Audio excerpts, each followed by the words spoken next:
You're listening to the Tony Steuer Podcast, where Tony interviews financial literacy advocates who are changing the conversation on money, so you can catch up on the latest trends and ideas in the world of financial literacy and education.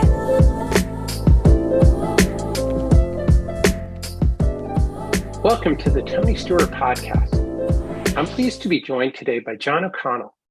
John is an author as well as the CEO of the Oasis Group. In this episode, we'll be discussing investing on our own terms and John's book, Rise of the Activist Investor. John, welcome to the podcast. Thank you very much, Tony. It's my pleasure to be here. Yeah, it's great to have you on today. To get started, this is a question I always ask everyone to lead off the show is, tell us a little bit, what is your origin story? How did you get started in financial wellness? Well, I believe it or not, I started my career as a programmer. And then I wound up moving into sales and technology firms and financial services firms. I started my career at Merrill Lynch a million years ago. Wound up coming back to Merrill in like 2005. And then I saw the end of Merrill and the end of quite a few other firms in 2008. That's really where my road or my worldview shifted a little bit towards more of what you find with what I've written about in the book and in financial wellness in general. When I started my career, a lot of people didn't have access to the markets. And now that's completely changed. The access to the markets is almost ubiquitous, especially here in the North American market. Yeah, no, that's a great point. I was just thinking back, when I started, mutual funds were starting out, just even that representation of getting, remember the old odd lots stocks and everything, your fractional shares. Absolutely. You and I probably started at kind of the birth of the ETFs and mutual funds, right? Around that time period, about 30 years ago. Yeah, that was exactly it. So, we've seen that evolution in how people are dealing with the markets and able to participate in the market. So it's pretty exciting. And I know that one of the things is, over the course of your career, you got to writing. And so, share with us what inspired you to write The Activist Investor? Well, thanks for asking. My inspiration, if you take a look at Eileen, the principal character of The Activist Investor, it's actually named after my mom. And a lot of the principal characters you see in The Activist Investor are people from my life. So really the impetus of writing The Activist Investor, because the idea had been in my head for about 5 years, and it took me about 14 months to write the book. But the start of that idea or that nascent portion of the idea was I had children, and I've watched my children grow up, and they've gone through an enormous amount of social change. They've witnessed an enormous amount of social change, and they're not alone. A lot of young investors have been through that enormous amount of social change. It started pretty much with Occupy Wall Street, and it continued all the way up to the current movements that you see. So Black Lives Matter, the March on Washington, the Women's March on Washington. So even the DACA, movement, there's been a ton of social change over this past decade. And that's really affected the way investors or young investors are looking at the markets, and my children included. So they were a little bit of the inspiration. They were a lot of the inspiration of the book of how do young investors look at the market today and what's affecting their view of the market. They have unprecedented access to the markets that when we started our careers, you didn't have access like that to the markets. And their communication capability is significantly different from when we started our careers. Getting like-minded groups of people together on like a Discord server or Snapchat is very, very easy for them. I mean, who would have thought people would get financial advice from TikTok? But millions of people do today. So it's changing. The market's changing. Yeah, I was just thinking, well, we can debate the quality of advice from TikTok. So for those of you who are watching or listening to this episode, always remember the source of the information you get, as John mentions, is you may have access to more information than ever before, but is the quality of that information any good? So you always have to measure that. That's the downside of all this information, is because when you and I started, everybody got the Wall Street Journal, right? At your desk. Exactly. Your Wall Street Journal was waiting in the morning. Exactly. And today, a lot of the information's that you do, you have to fact check it. You have to really take a look at what's the source of this information, what's the motivation of that source of the information in some cases. So part of looking at the activist investor is the book tries to teach people how you would go about activist investing. It acts like a handbook for people, but it's factual. Yeah, well, I think that's a great approach because, giving people some hands-on advice helps them to become financially literate. It's like that old adage, teach a man to fish and you'll feed him for life. And, that's what you're doing with this book. And that's one thing I really like about it. So, one of the things you talk about is the emerging wealth class. What is the emerging wealth class? So a lot of people talk about the great wealth transfer, right? But if you take a look at today's emerging wealth class, you've got not only Henrys, which many people have heard that phrase, high earners, not rich yet, but you also have super Henrys that are graduating university at this point. Super Henrys are the high earners, so usually a STEM graduate, but they have no college debt. They're going to accumulate wealth at a significantly higher rate than their contemporaries. Couple that with the fact that the younger generation of investors actually save more than we do. So they're better at saving and they tend to be better at budgeting. And a lot of them are doing very effective budgeting. They're accumulating wealth quite quickly. Couple that with the great wealth transfer, which we've all heard very much about. Roughly 68 trillion is going to transfer in wealth. So these investors today have a very socially conscious form of investing because of the social change that they've witnessed over the past decade. They're high earners, good savers, okay, and they're poised to inherit a large volume of wealth. And because of all of those things, they really are quite poised well to be able to have those personal beliefs that they have drive their investing behavior. And that's a lot of what we explore in the beginning of the book. Yeah, no, that's a great point. One of the things it makes me think of is the FIRE movement, and that also that's growing, with the younger generation, financial independence, retire early. I mean, have you seen that reflected as part of this trend with the activist investor? Absolutely. I think what we're finding is these young investors really want to, number one, have those investments reflect their values. So they want to retire early. However, they want to do it by investing in companies that they care the most about or that are aligned to their beliefs. Think about where we're seeing even the ETF market, right? There's a lot of talk in the marketplace today. There's a lot of trends that you find financial advisors discussing: ESG, SRI, socially responsible investing. There's faith-based investing. The Knights of Columbus have launched an ETF. So why are Catholics, Jewish faith, and Muslim faith launching ETFs? Because they do want to offer investors the ability to invest along their belief systems, right? So there has not been a huge uptick so far in ESG investing. And I think that's because the ESG umbrella has a lot of challenges with it. If you think of the three letters, E, S, and G, there's over 400 factors that can be examined across each one of those pillars. Let's just take governance for a moment. So governance can have factors like how many employees are on the board of directors, how many of the board members are shareholders, how many of the board members are underrepresented people, how many of the board members are women, how many of the board members have tenure within that industry, how many of those board members have experience in being on other boards. Is the chairman and the CEO the same person? All of these are factors just in governance. So I think just looking at governance in and of itself, by trying to distill that down to a single value or a single view, I think does the entire thing a little bit of a disservice. And then to put it all together with E, S, and G, think of a company like Tesla as a great example, right? Governance, poor scores for Tesla in governance, right? Sustainability, great scores for sustainability. Environment, probably not so good on the environment side, depending on how you feel about the batteries. So even one company can have wildly differentiating scores across each one of those of those views. And I think that's where you're seeing this slow uptick in things like ESG. It's because we're trying to put too big of a label on something that's very, very nuanced, and investors are not moving towards that.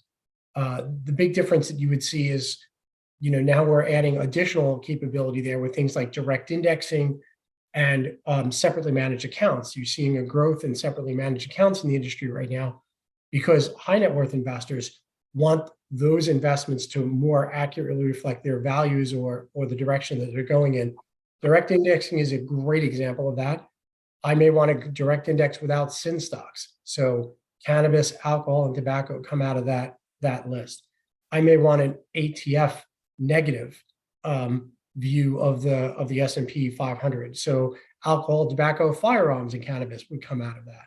So direct indexing is really gearing towards trying to reflect the investor's specific value set. So I think you're seeing this all over the market, and that ultimately is going to give rise to this activist investor that I feel. Yeah, well, I love this conversation about values.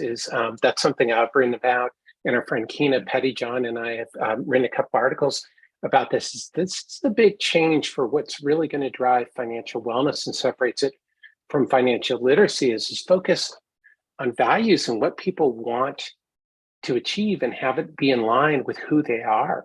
I think that's the big thing is, you couldn't get excited about your investments 20 years ago.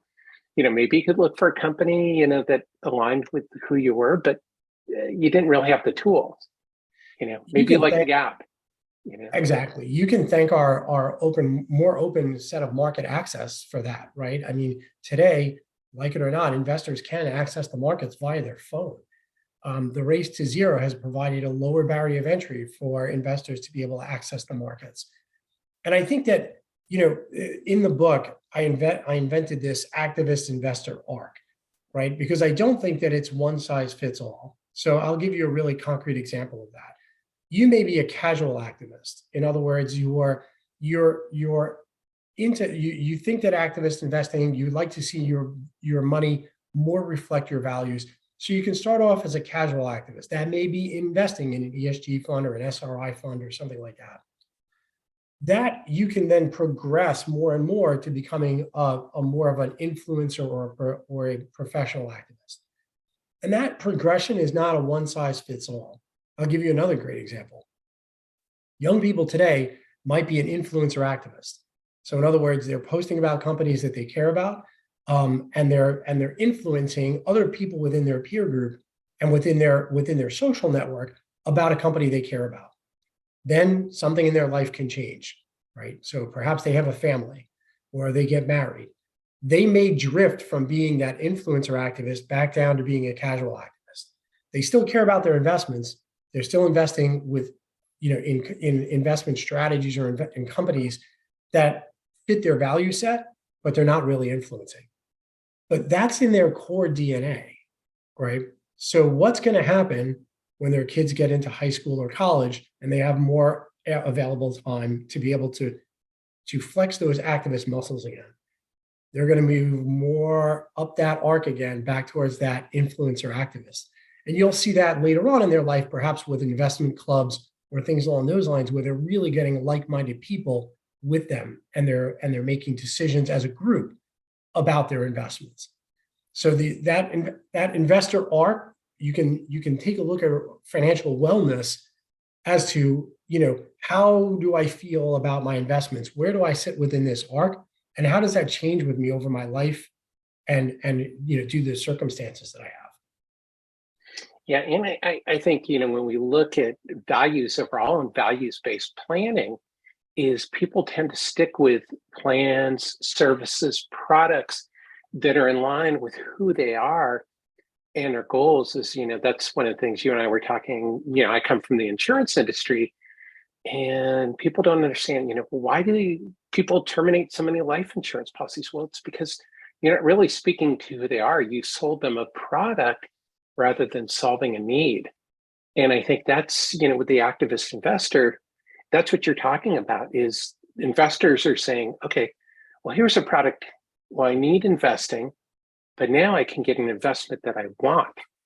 And that's a powerful combination, want and need. It's a very powerful combination. I'll give you a concrete example of that too. Like in the book, I examine AMC, right? So let's take a look at AMC as a microcosm of this. If you looked at AMC's balance sheet several years ago, it's a company that shouldn't have existed, right? Their balance sheet was really challenged at that point. And the company was really beginning to get to a point where they were gonna have to examine some draconian things like liquidation or real significant cutbacks. AMC's rally within the market was completely driven by retail investors. Why was that driven? Because retail investors got together and began to look at, well, the AMC is the movie theater where I met my significant other. The AMC is the movie theater that I take my family to. The AMC is the movie theater where we saw the last Disney movie with my children. So people began to feel an affinity towards that product. That rally was driven primarily by retail investors. And what did AMC do with that newfound rally in their stock price? They released shares that they had held in reserve, raised a lot of cash, paid down the bad debt that was causing the company to be in such financial distress. And today, they're in a completely different financial position, driven by retail investors who cared about the company. So a retail activist investor does not need to be an investor that seeks board seats, although there is a way to do that, and I outline that in the book. That doesn't necessarily need to be an investor that's seeking board seats. That could just simply be an investor that wants to change the direction of the company that they invest in because they care about that company. And that's the big difference. And you could see with that AMC example, and there's several others, that investors do have the ability to do that. They do have that power to be able to change the direction of a firm. And then if they can't change the direction of the firm, then they also have the shareholder power of being the ultimate owners of that firm, and they have the ability to launch a proxy, and nominate people for the board of directors. And that's even more. That power is even more available to those retail investors today because of the new SEC rule. So the SEC rule now, the latest SEC rule that came out around this, enables, in the past, you would either be able to vote the board slate of directors or the activist slate of directors. Now there's just one slate of directors. You can vote board on some directors and activist on other directors. So the power of that voting capability has even been increased recently, providing more power to really retail activist investors. And I think one of the other things that empowers the individuals is, to keep the conversation on AMC for a minute, is social media and Discord, as you mentioned, and that ability for retail investors to be able to communicate rather than the professional market makers, that some of that power is transferred absolutely to regular people. Networks, I completely agree. These social networks have opened up a huge communication channel for investors to really band together. Whether they're doing that on Discord, where you can have a much more private conversation in a private investor group, or you could do that with Reddit, where you do have the ability to band together with a lot of other investors and move in mass as a group. So I think that the three themes that we really examine a lot within the book are the market access that investors have, the social change that they've witnessed over the past decade, and the technology that's really been gives them the ability to come together with other like-minded investors very, very quickly. It's no longer where you would, it's not like Benjamin Graham anymore, taking a train to Chicago to meet at the board of directors meeting. Now it's very much they can converse online and they can vote as a block without ever actually meeting in person. Definitely. And since you brought up Benjamin Graham, I always urge people that even though some of his things are very outdated, that his book, Intelligent Investor, is one of the, as John referred to it, pretty much at least half of my guests refer to Benjamin Graham. And so I urge people to go out, pick up a copy of The Intelligent Investor, take what applies today. It's a classic, right, John? It's a classic. And quite frankly, it's still some of a lot of the principles that he uses in that book are still completely valid today. So I think it's a classic. It's a great book to be able to pick up and take a look at. And I would encourage you, if you enjoy the book, take a look at some of the background of him as an investor and some of the proxies that he did launch, and some of the activism that he specifically practiced. There's actually a chapter in the book where I like Graham quite a bit. There's a chapter in the book where I cover one of his more successful activist campaigns. Oh, that's great. I forgot about that. But, as people who are watching and listening, if you're not convinced about Benjamin Graham yet, just consider that Warren Buffett looked to him as a mentor. If that's what you need to know. If Warren Buffett looked to him as somebody to learn from, you can probably pick up a good tip or two from him. So, John, I want to make sure we talk about values a little bit more, because that's something we've been talking about it. But tell us a bit, why is it important to identify our values? It's very important to identify your values, because if you truly want your investments to match your values, you've got to have a very solid understanding of your value set. So there's quite a few online types of quizzes that you can take to really understand your value set and what really drives you. And that's going to help you to identify, why are you drawn to specific investments and not to others, right? Why are you drawn to specific companies and not to other companies? Your value set will definitely help you to understand that. Another example, there are people that are diehard iPhone fans, right? Why would you spend significantly more money for an iPhone than you would for any other device that's still a phone, right? Why do people wait online at Apple stores to be able to get the first iPhone that comes out? Because that matches their value set, right? They find there's an affinity to that product that they feel will, it's not a status symbol. They just love that product, right? Despite the fact that no product is perfect, there are issues with every product, but they love that product. Why do they love it? Well, if they take a look at their core values, they probably are drawn to new technology, or they're drawn to this idea of being able to have a fully integrated technology in their life, right? Something that will literally go from your iPad to your iPhone to your Mac if you're a Mac person. So understanding that core value set, what's drawing you to that investment or that purchase, is definitely going to be beneficial for you. So I think that everyone should go through the exercise of understanding what their core values are, because I think that will help you to make better decisions in your investing moving forward.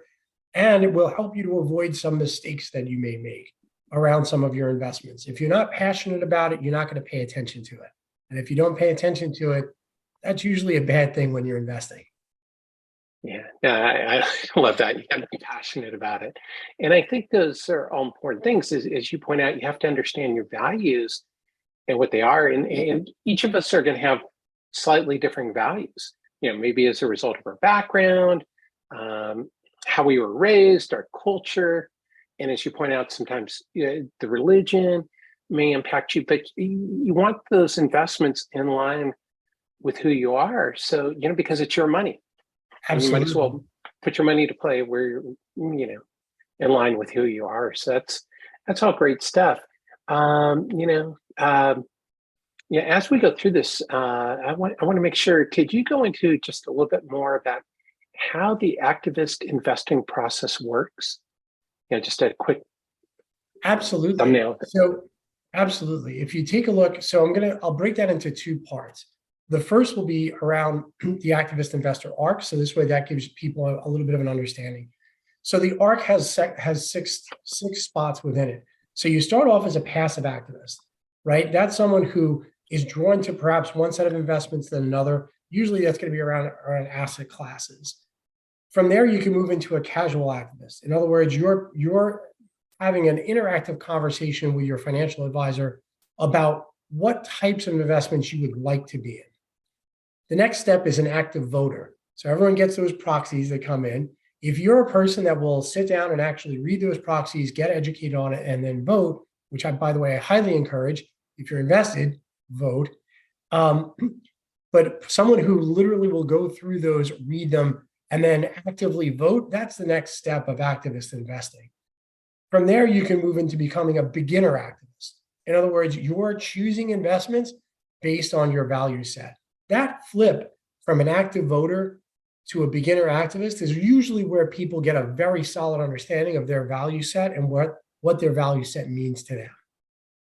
From the beginner activist, you would move into being an influencer activist. So now you're beginning to promote your views, or you're beginning to find other like-minded people that not necessarily like-minded in a way that they agree with everything you do, but certainly someone where you can have, a good discussion about the investment that you're looking at. You're going to both look at that with a little bit of a critical view to understand, is it a good investment or not a good investment? Those are influencer activists. And then finally, you move to professional activists. And a professional activist is someone who's truly involved in the voting process and perhaps trying to get a like-minded set of people to influence the direction of a company. How do you do that? Well, regardless of how you feel about our current climate here in the United States, so to speak, shareholders do own the company. So the CEO, it's called the chief executive officer because they execute on the will of the shareholders. So as a shareholder, you have an unprecedented amount of power to be able to influence the direction of a company, because you actually set that direction and the CEO executes on that direction of the company. I know some people may argue that we've lost sight of that, but that's truly the way that our economic system is put together. And then the chief executive obviously has the ability to hire, fire, and set operationally the direction of the company.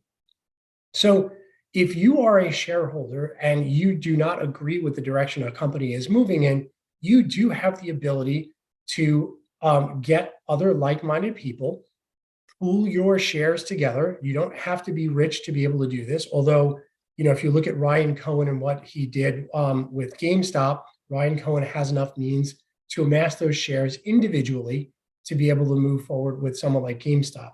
You'll recognize Nelson Peltz and Lee Iacocca and some other people have the means to be able to do that.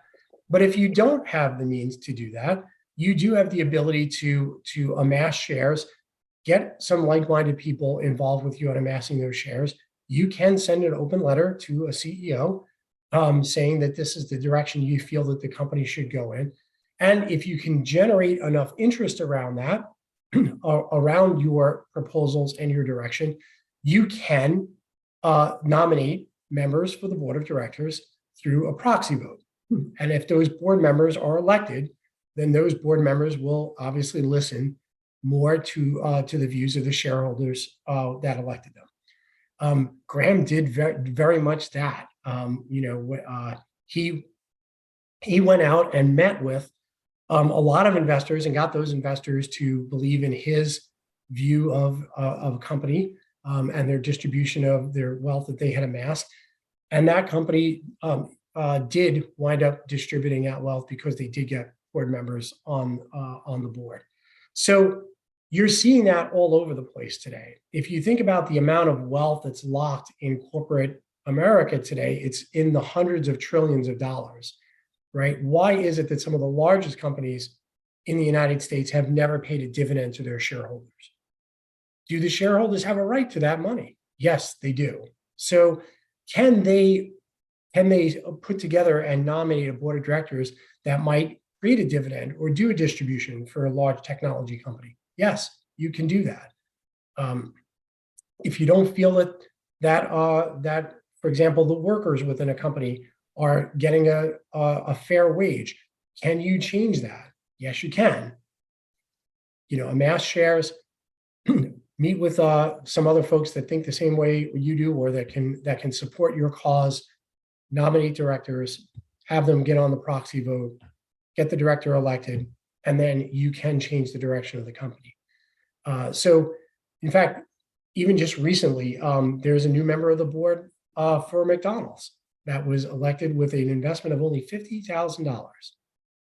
$50,000 is a lot of money to an individual, but if you are pooling money together with a variety of individuals in retail activist investing, you can get that, you can amass that kind of shares very, very quickly. That's great. Yeah. And I think people underestimate, what you can actually do once you become involved, and especially as you talk about, is connect with other people, pull your resources, pull your thoughts. So John, this has been a great conversation. So as we wrap up, what is your number one tip on how we can change the way we think about money?